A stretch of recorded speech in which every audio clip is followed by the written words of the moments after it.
Poursuivant sa mission d'itinérance, les commandants de la 22e direction régionale du SECAS dans les Grands Katanga, le colonel Majitayav Charles, s'est rendu dans la province du Lualaba pour une campagne de sensibilisation. Sous la houlette du chef d'état-major des FRDC, le lieutenant-général Jules Banzamouilamboué, et du commandant de la 22e région militaire du Grand Katanga, le général Edi Kapend Irung. Au cours de cette rencontre, le colonel Majitayav Charles s'est apaisanti dans son message sur la mobilisation générale prônée par les commandants suprêmes des forces armées de la République démocratique du Congo, son Excellence Félix-Antoine Tshisekedi Tshilombo, qui milite jours et nuits pour une paix durable sans laquelle aucune autorité ou militaire ne peut exercer ses fonctions. Nous sommes dans ce qu'on appelle une mobilisation générale. La mobilisation générale, c'est l'ensemble des dispositions prises sur le plan militaire, administratif, économique, avec comme objectif d'assurer dans un pays en cas de menace la sécurité et l'intégrité du territoire, ainsi que la vie de sa population.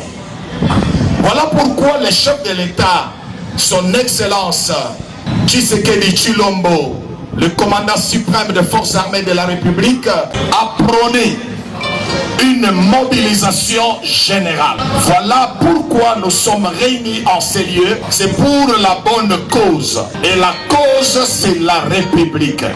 Notre pays est en guerre.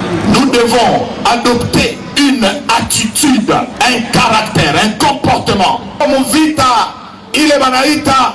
Iko en même temps agression, mais en même temps iko vita ya occupation. Adui anataka aokipe nchi yetu. Sasa nitauliza, kama adui anakamata hii nchi, utakuwa tena burgomestre? Utakuwa tena chef d'avenue? Utakuwa tena pasteur? Utakuwa tena chef de quartier? Utakuwa tena gouverneur? Utakuwa colonel? Au utakuwa general wa nchi gani kama adui anakamata hii nchi? Traitre beko katikati yetu, na mnajua kazi ya traitre. Shida wakati anamutahiri Jésus, hakuna mtu alimutunjika shida, meye moya shida alijitunjika. C'est la loi de la nature. Traitre yote anapaswa kujipendre, ye moya atajitunjika. Jo kwa maana tunasema kama muko na kula vya Kongo, munarenye mu Kongo, munavala vya Kongo na munalipiwa mu Kongo na muko munatrahir Kongo, mujue kama le sang qui est versé là-bas va vous déclarer un jour la vengeance. Pendant cette guerre qui est aussi numérique, les commandants de la 22e direction régionale du SECAS Grand Katanga, le colonel Majitayav Charles, a insisté sur le tribalisme qui fragilise et divise les Congolais. On dit tatabo, boko, mamamo, boko. Et la République ya batebele te kolobao, ngai na sabo ebondi melangai. Non, nous avons le chef de l'État, il y a les institutions légalement établies. Et dans cette province, il y a le gouvernement provincial dirigé par son Excellence Fifi Masuka Saïni. Nous devons obéir et nous devons protéger ces institutions. Que l'ennemi ne vous trompe pas. Ne vous divisez pas. Le tribalisme, il connaît tout le monde au Congo. Oh, ni Makasai, oh, ni Makati, oh, ni Makatange. Est-ce que les Koukote na Katanga, Mouniambie, tout le monde échappe à la Lualaba, qu'on échappe à la Katanga. Alors, à qui est la Katanga, dans la semaine où il y a tout lieu. Mais chez moi, c'est que la montagne dans la Lougaya. Mais tous, nous avons la seule nationalité, c'est la nationalité congolaise. Soldats et seigneurs à la discipline. Pas de militaires voleurs, pas de policiers voleurs. Nous n'en avons pas besoin dans cette république. Nous sommes en guerre, nous devons regarder, l'ennemi entrera par où? Et ça la tango ya kotracasser, et ça la tango ya kotia barrière, non comme on a consommé, qu'on fouiller batou. Mouyid et le qui, la tenue militaire est sacrée. Ça c'est un métier de noble. J'ai honte quand la population pleure. J'ai des regrets. Population va s'en coller la tête. Pour la mouyid, il y a ma soldat. Il y a ma policier. Et tout cela se fait en complicité avec la population civile. Nous devons collaborer, et non pour voler, mais pour bouter dehors l'ennemi commun que nous avons, qui est le M23 et le Rwanda. Permettre une collaboration parfaite entre les militaires et les civils, booster le moral des militaires pendant cette période de guerre, c'est aussi les objectifs de cette sensibilisation dans les grands... Voilà, Général Pacifique Masunzu, aux oreilles.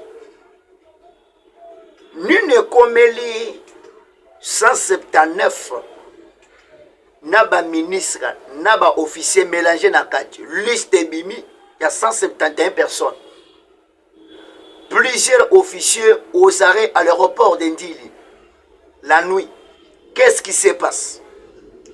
Mbote nabino partout dans le monde. Topesi bambote wanaza mbota pambate, mbota esengo kande tolobaki ke Congo eza munene nde tolobaka.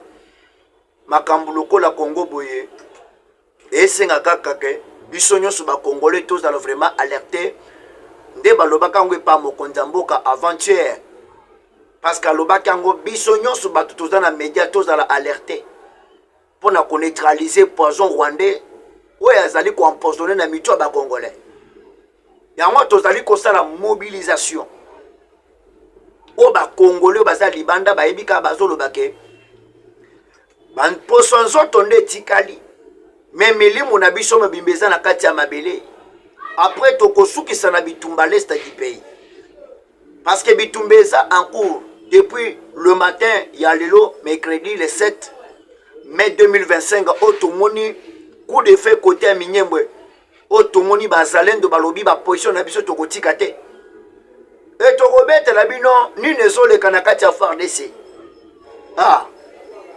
et enfin tokokolo tirer ma solo il y a l'ordre au bapesi et pas il y a États-Unis na appartement d'état sur l'ordre il y a États-Unis pour na conclure ma solo il y a partenariat de notre accord avec les États-Unis pour notre minerai nini oyo amasa boulosa que vraiment na ko déclarer na Twitter nae tokobeta la bino masolo merci tokosenga na ba oyo balanda kabiso vraiment bo like émission bo commenter bo partager et ko sala bien voilà na ba oyo balanda kabiso bambote belé encore pour la deuxième fois quand de tolobaka ke Congo ndenge saboye makambo ezanga kate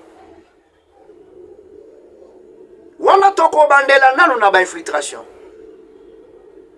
na kati ya ba FARDC bakenda ko infiltrer awa tozolo ba ennemi ndenga contourner pe ndenga koti azali déjà kowelisa déjà azokota tina Uvira centre tolo bana bino pourquoi ennemi akotaki ndenge nini parce que ba bonne nouvelle o tozana ngoto kopesa bino na suka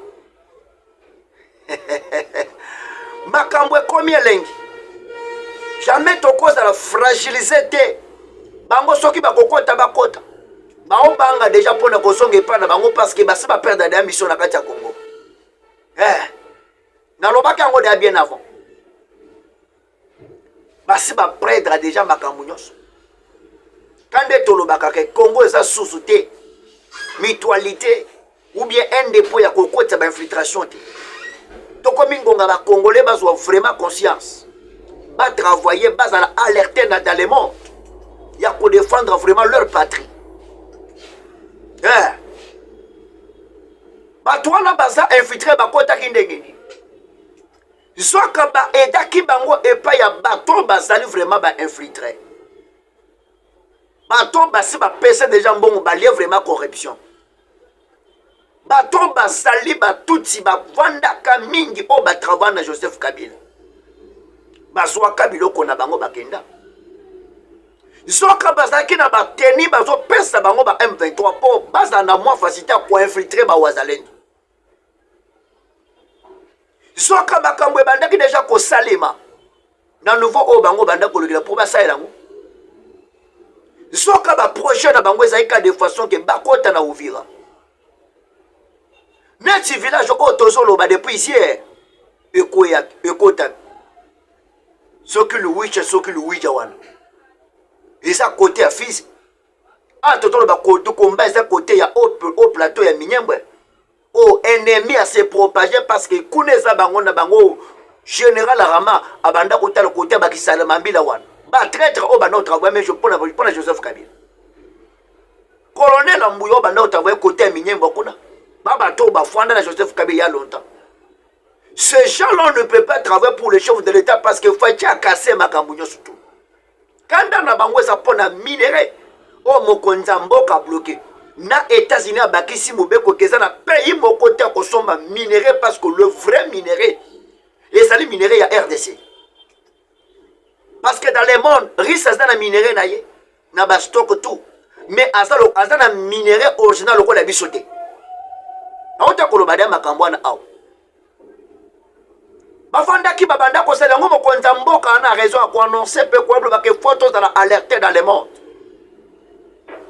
Bango balobaki ke mokonza mboka ko ndima négocier.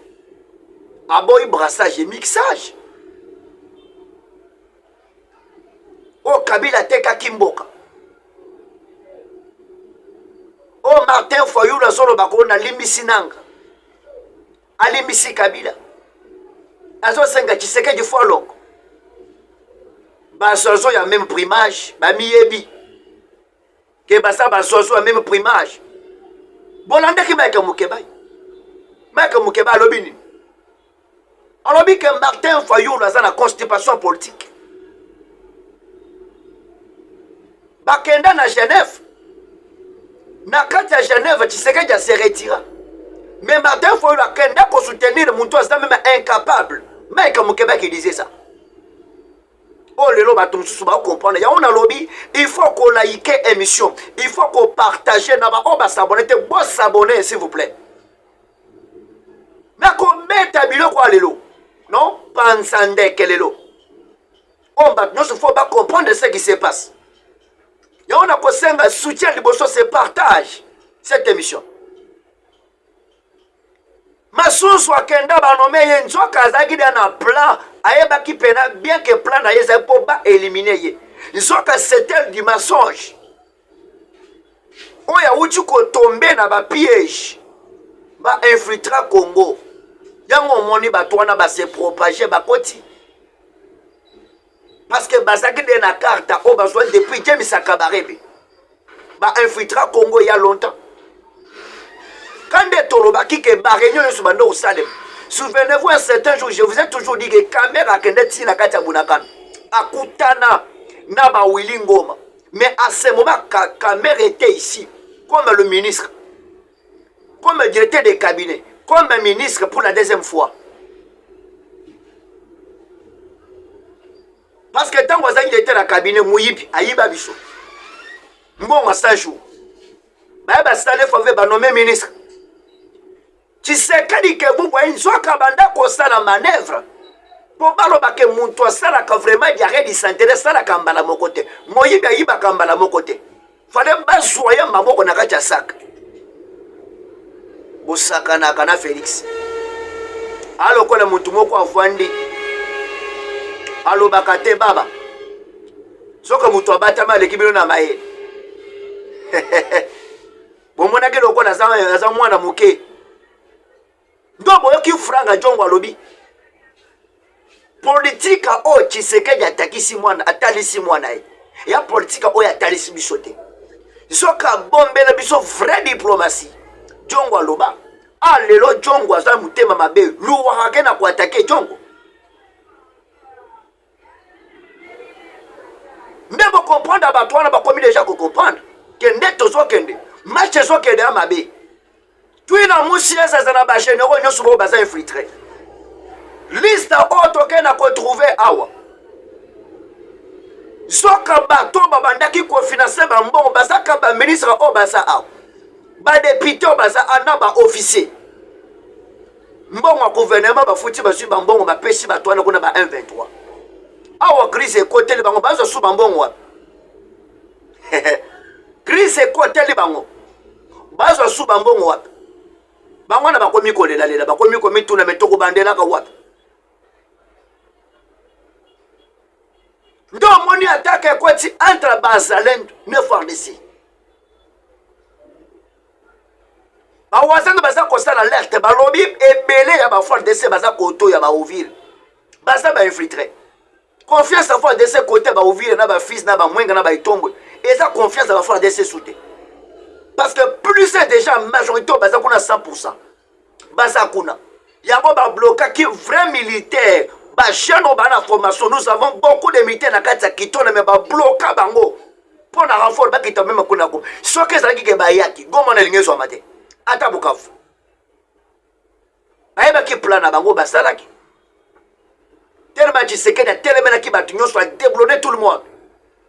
Moutamba déstabilisé. Soki bolandi visite à Joseph Kabila. Oya komi kokima kima. China rambwa kimi. Évêque moko na loba soki na bisi bino kengando. Azobe na sama na mbisi. Bokoboya. Sango moko sa loba te na koboya te po ngando afanda pembe na mbisi. Moko na lobi Kabila pe assassiner makasa sur le côté. Lelo maloba na kokisami. Kabila tout perdu. Kabila perd Daibele. Yango kenda ko visiter Obasanjo. Akende ko senga Tshisekedi alongola. Processus obaza nango wana. Cour militaire akenda ko saisir Sénat pour alongola immunité vraiment ya Joseph Kabila. Balongola immunité wana. Zoka sama lukonda komi ko fande la kaka boy. Azo protéger Joseph Kabila. Loko la zande kunaye na lobaka likamba sama lukonda na muto andimaki ngai. Quelqu'un m'a appelé là-bas dans Angel du Rwanda pour me dire Sama Lukonde que vous voyez, il joue vraiment un rôle de double identité. Il joue vraiment un rôle de double identité. Sama rôle a été infiltré par Joseph Kabila na bateau banda ko infiltré bateau banda ko kotsa po ba protéger kaye ba point ba place clé. Na lobi même pour Tamba Mwamba n'est pas Tamba Mwamba. Ta maman mais ça combat va PC na moment mo bazo double identité. Mais combat ta maman mais ça chéri kasereka kazarani. Yango na lobi foko nazo panza ndeke. Non panza pena makambo. Yango na kosenga foko partager makambo na lobi ta masolo. Like vraiment émission. Parce que tozo sala éveil patriotique. Na ba congolais nyosu to ba ni nezo le kanakati ya Congo. Soka bato yo somon ya muto protège déjà Joseph Kabila. Yango précieux ça makas selon processus. Même yepe ça malukonda ko tomber na piège à justice. Bomona kinde kuda bango Nathalie. Na mupanzi ya bandanga. Na lobaki déjà. Ya signe que mutona il n'est pas des Congolais. Bato basali ko manifester. Ko garder ba poste. Tu que toi se préparer. Ndekunanga kota wan. Ngaloko naza aw. Okomona Tshisekedi fare. Ya bango esu biso peto sikulu ko sa kona kati to ko poste. Yo ka Tshisekedi akokweya. Ba traître. Bo ba traître. Boko kwesa Tshisekedi jamais. Ah. Boto na Paul Kagame. 5 propositions oyo. Barcelona Obasanjo. Yango moni Kabila kenda ko visiter ye po ba solo po ba convaincre na ngo Tshisekedi. Pati kata biloko Joseph Kabila Tshisekedi a rejeté tout le demande. Yango moni matanga ça partout. Ba numéro nyonso tina ba code ba transfert ya bango na bango ba fongoli na kati ya ville de Goma. Tout est bloqué. Rien ne marche.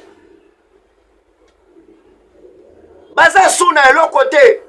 Yango yoki de nyema na utuwe bisao dernièrement. Macron azalaki wana stadi processus alinga pesa en forme pour déstabiliser encore. Les États-Unis a dit non. Non. A boycotté demande na ye. Alinga kaluka kaka tato nyemi accord mais a réconcilier Tshisekedi na Paul Kagame. Les États-Unis lobby, ce n'est pas le moment de faire ça. Il faut que je m'occupe encore pour le problème de la RDC. Les États-Unis peuvent perdre. Parce que il y a longtemps aux États-Unis, ça soutient la force à Makas. à cause de la diplomatie. Il y a un ancien président, on est stérile. N'a pas besoin de tout le monde.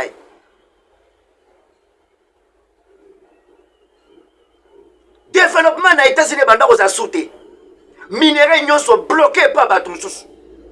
Yango États-Unis a choisi azwa nan RDC poto azwa minerai stratégique yango ba PC 60%. Yé pas na poste à renouveler ba arme, ana poste à renouveler ba technologie pas na yé po tikeleki na sima. Donc Poutine a attaqué yoke suma kambo Poutine likolo. Abendi de Poutine basoli bango mibale ba réaliser makamba longole makuna côté. Bientôt là Macron que vous voyez. Bako c'est quoi Macron so kende déjà. Ni ne sont les canaux parlement français. Complication ça kuna tozolo banabino. Macron pèse mon sodi. Na parlement vraiment il y a l'Assemblée nationale de France. Ba européen kuna ba tomboki. Yango tozo bisabino que Tshisekedi alobi si bababa.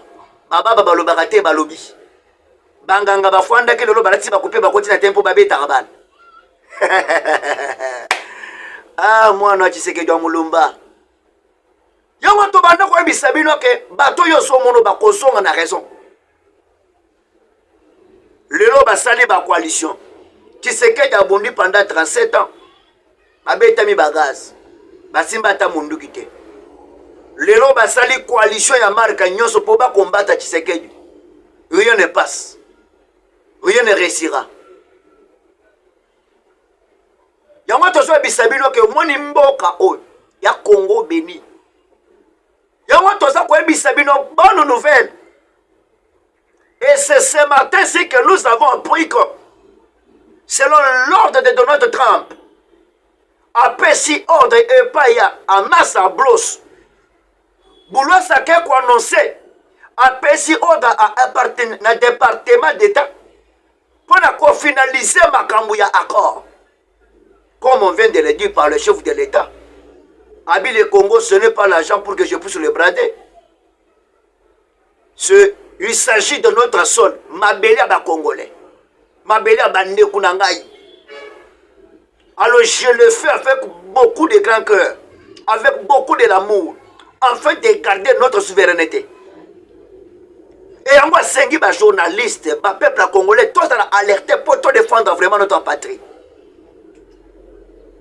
Bitumba mwana, ebele bakufi na bitumbwana. Mais biso tozo so kaka ba image ba M23 tozo la kisa bango ndenga bazo kote. Moi je peux pas monter ça. To constat la ka alerte to la kisi que M23 a ça déjà quelque part, mais je peux pas le montrer leurs images. C'est comme si je fais la publicité. Yango to ebisi bino ke bitumba tozo ba depuis le matin. Komba ese bandaki côté à Mwenga kuna. Côté à Minembo.